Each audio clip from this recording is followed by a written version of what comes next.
Hey everybody, Aaron Cowan, Sage Dynamics. In this video, we're going to talk about red dots versus low variable power optics. Sometimes I feel like if we didn't have anything to argue about in the gun community, we probably wouldn't talk at all. And this is another topic that comes up from time to time because everything's cyclical. Arguments get talked about, they go away, they come back. Red dot versus magnified optic, adjustable magnified optic. Which one is better for you? Well, I don't like try to assume someone's needs before I meet them, so I don't like to use blanket statements or declarative statements to say, well, you need this or you need this, without knowing what your life or occupational needs are when it comes to a rifle optic. But there are some significant differences between the two besides the obvious. Of course, the obvious being one is 1x, generally, your red dots, your aim points, your loopholes, your Trigicons, and what have you, and then you've got an explosion of technology in the low variable power optic, 1 to 4s, 1 to 6s, 1 to 8s, 1 to 10s, 2 to 10s, so on and so forth.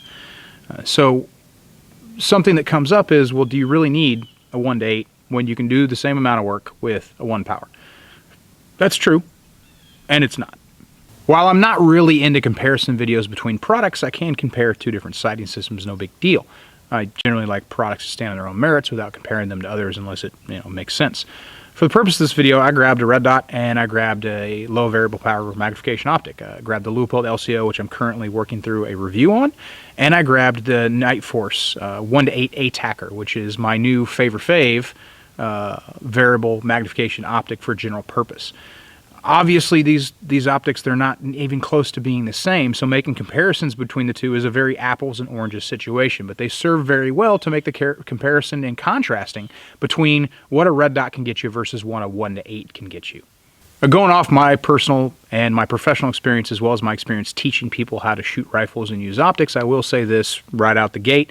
It is much quicker to master, or become proficient with, I should say, a red dot than it is a low variable power magnification optic. And just for brevity's sake, we'll just start saying magnified optic, because I think everybody at this point knows we're using an optic that's capable of a 1x magnification, just like a red dot is.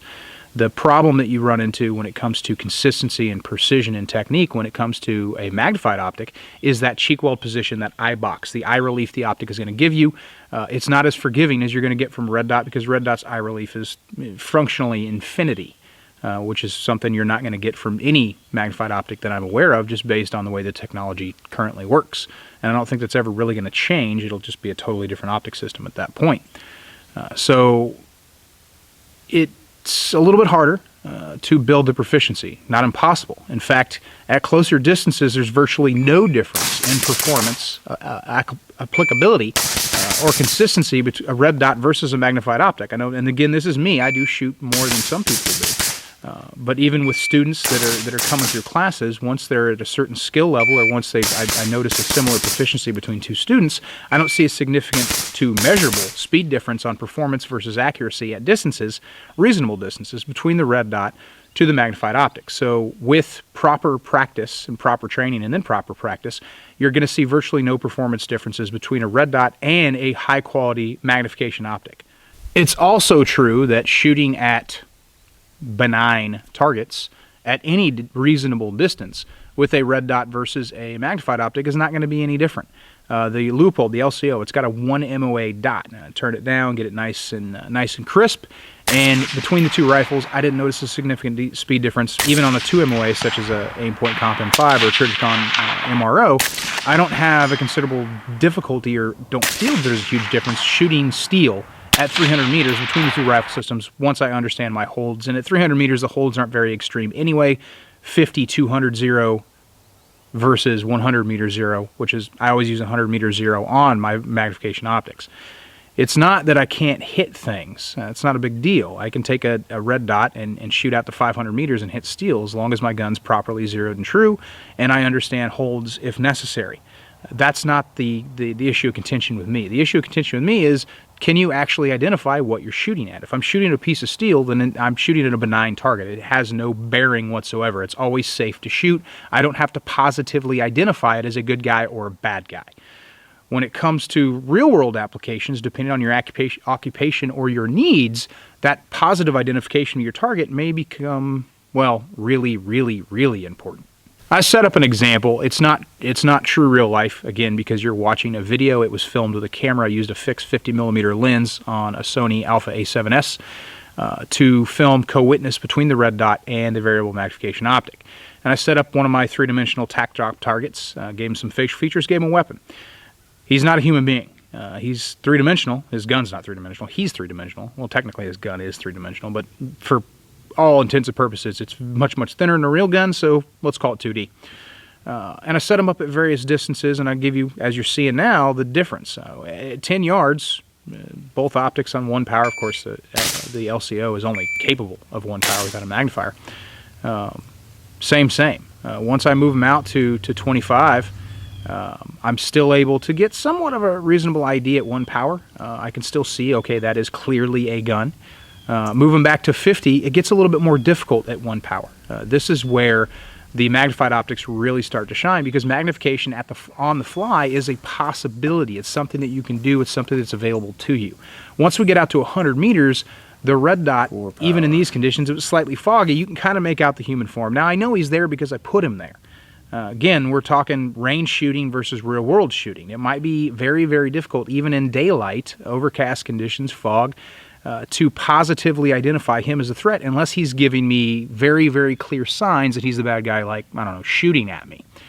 Whereas with the 1 to 8 ATACR, I can just dial into 4 power or dial into 8 power and get a positive identification, facial features included, of what I'm actually shooting at. And this is where your variable magnification optics really separate themselves from red dots. A last quick note, and this comes up from time to time, the legal issues. Again, I'm not a lawyer, but I'm also not a fool. I've seen people bring this up in conversations where they say, well, if you have a magnification optic on your rifle, it's going to look worse. You'll be like a sniper. They're going to use that against you in court. Though you can use anything against you in court if it makes it into a trial, if a trial takes place, be it civil or criminal. If you believe that that's going to be a contentious issue in a trial, go stand in the corner. But I want you to be in earshot so you can hear what I'm saying. It's easy enough to explain the technology you use in order to deliver accurate gunfire. It is safer to use certain technologies versus other technologies, and they're easily explained because they provide you with a greater degree of accuracy, which means you have a less chance of endangering other people. So if I have an extended distance shooting, even 25, 35 yards, and I'm using a variable magnification optic, it's easy enough to explain that is because I had a variable magnification optic, I was more likely to have a positive identification on my threat, and I was less likely to miss because I was able to deliver a greater degree of precision because of the magnification of the optic I was using. Red dot can do the same thing, except for the magnification part. So the optic is irrelevant to the defense of a good shoot. Even if it gets admitted into court, it's easy enough to explain this technology versus that technology. There's value added, and if there's true value added in a firearms accessory and you can explain that value, then it being the thing that gets you convicted is not really going to be a thing. And anytime somebody brings something like that up, it doesn't matter what the technology is, like, oh, aftermarket triggers, or oh, slide cuts, or oh, compensators, oh, red dots, oh, if you shoot the guy with hollow points, he'll use it against you. Challenge them to show you one court case, just one, where that was actually a factor. Chances are they got nothing. And if they do have something, it's probably related to a completely different technology. Sometimes, you know, with the triggers, people bring up a case. I can't remember this specific case, but it involved a revolver that had the safety features inside the revolver had been altered.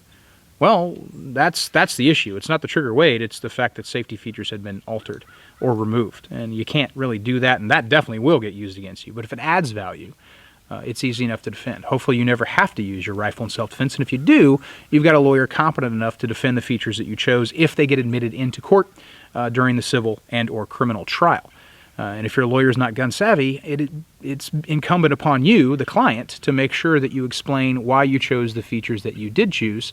And of course, this circles back to don't put stupid stuff on your guns. Moto stuff is something I kind of avoid. We've all seen that come up from time to time. Even something as innocuous as a backplate on your Glock could be used against you, not necessarily as a huge contentious factor for a conviction, but it can paint you in a certain light to a jury. And we don't want that. So choose your accessories wisely and be able to explain what they do. If they don't add value, I wouldn't put them on the gun. I gotta be honest with you, it feels really silly making a video about something that's so plainly obvious. The variable magnification optic can do everything the red dot can do, but the red dot cannot do everything the variable magnification optic can do. If I'm just worried about benign range targets, then yeah, I can use a red dot and I can probably save myself a considerable amount of money, especially if you compare the costs between a really good, like a Trijicon RMO or a Aimpoint Comp M5 or a Micro, versus an ATACR or other high, like a Viper or something like that. There's definitely a huge cost savings or considerable cost savings depending on what your brands are, from variable magnification optic to red dot. So I get that. But if I am in an environment where magnification may be of a benefit to me, if I'm thinking about a law enforcement, military application, or if you live in a semi-rural area, or if you just think like, a situation, unlikely but possible, could arise where I might need to positively identify a target at an extended distance. The variable magnification optic is going to give you the opportunity. If you think about a real-world environment, urban, even rural, if someone is sneaking around or creeping around or utilizing cover, if there's more than one person, or if you're not really quite sure who the bad guy is, the red dot is always going to be 1x. It's not going to give you the ability to dial in, glass them, and get a positive ID on a known threat. You're going to have to move closer or rely on some other evidence to the fact, like them shooting at you or something like that, in order to be positive about which bad guy is the bad guy or which person is the bad guy. So, and I know just from a law enforcement background, I would much rather prefer to have the option to dial out to 4 or 8 power to know exactly what I'm aiming at versus relying on a 1 magnification optic for everything I'm going to do. Because when it comes to those close quarter distances, they're both going to perform the same. When it comes to just shooting and being able to get hits at 100, 200, 300 meters, they're both going to be the same as long as your skill set's there. But when it comes to positive identification, the red dot's just not going to get it. It's not going to be able to do it, even if you have a flip-to-side magnifier, 3 power. I think the biggest one I've seen is 6 power. That's an option. And that's definitely a different route to go, kind of a different conversation when it comes to technology, but it basically is going to give you the same thing. The ability to zoom in a little bit and see what you're actually shooting at or positively identify what you're shooting at. So for range purposes, it doesn't matter. Get a quality optic, become proficient with it. For self-defense purposes, for a gun that is literally never going to leave the house, you're never going to have to take it anywhere based on your lifestyle and what you do, red dot's fine. Red dot inside the house is great. If you shoot a lot of night vision, I prefer a red dot versus a magnified optic for night vision purposes because it allows me to co-witness much easier or at all, depending on the optic, with my night vision versus what I'm going to get out of a magnified optic. For law enforcement purposes, I would consider a variable magnification optic to be a necessity because you don't know the call, you don't know the situation, you don't know what you're going to have to contend with, you don't know what you have to deal with. Now, I know some states limit the amount of magnification you can get. I know Texas, for example, I think they limit to a 5 power, which may be the reason Steiner makes a 5 power and 1 to 5, and I don't think anybody else really does. I'm sure somebody does. Some states don't speak to it at all. Some states you can go wild with a 10 or a 15 or a 25 power if you really wanted to. And that's how much power, magnification power you should have, gets into what your role is, what you're doing, what your weapon is. Totally different conversation. But if you're able to put a variable magnification optic on your patrol rifle, I would highly recommend it because it's going to give you things that the red dot just can't do. Yes, it does require a little bit more discipline in your practice to become proficient with it, but it's going to be worth it in the end because if you have to use your rifle and the distance is greater than what you might want, you're definitely going to be able to appreciate the fact that you can dial in and get a better PID or be able to have a finer degree of precision in your shot placement versus what you're going to get from a red dot as those distances increase.